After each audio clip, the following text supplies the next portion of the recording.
Hello traders, this is Rich from tradesight. Here's a look at our market leading stocks via our proprietary scans for the coming session. This is going to be for Thursday, February 13th, 2015.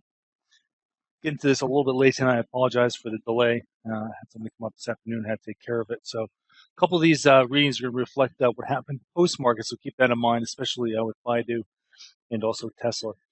If you take out Baidu and Tesla, we're kind of mixed here with no real sign as far as what we're going to expect for tomorrow. One thing is there were a couple of pockets of volume, but for the most part, we were down on volume for most of the day. Volume was very, very light, except for the things that were kind of featured. Apple was definitely the thing that was lifting the market today, and basically single-handedly held up the NQs today for most of the day, closing them up 20 handles on the day. ES managed to eke out a 3-handle lead today, but at the end of the day, it was really all about what Apple did and how that affected the market. So let's get down to business here. Sina had a volume bump. First Solar had some news late yesterday afternoon and really didn't hold up all that well all today.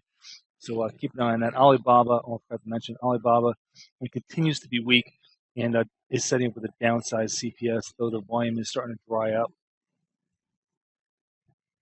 Financials mostly set up with upside CPSs, but note the volume deviations here. Everything's to the downside. The only thing that traded anywhere near decent volume was Goldman Sachs, and that did report an upside CPS. So we'll be looking for follow through to the upside tomorrow in the financials to start with.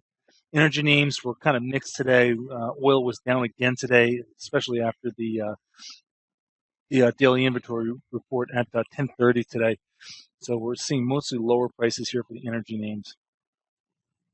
Moving on to the market generals, mostly upside CPSs, even though we had kind of a sluggish day.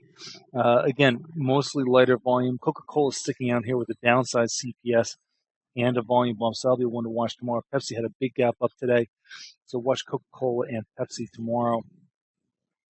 Housing names very, very light on volume. Really not too much to hang your hat on. We do have one signal in NVR, but the volume is extremely light. Transportation names pretty much balanced off between buys and sells. American Airline continues to be weak and working lower. That's got a downside CPS for tomorrow, so notice the open-close deviation there.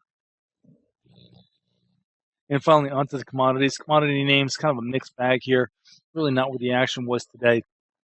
On balance, you can see that everything closed relatively close to its opening. Goldcorp Double G was the only one that really had much movement, 1.5% below the day's open.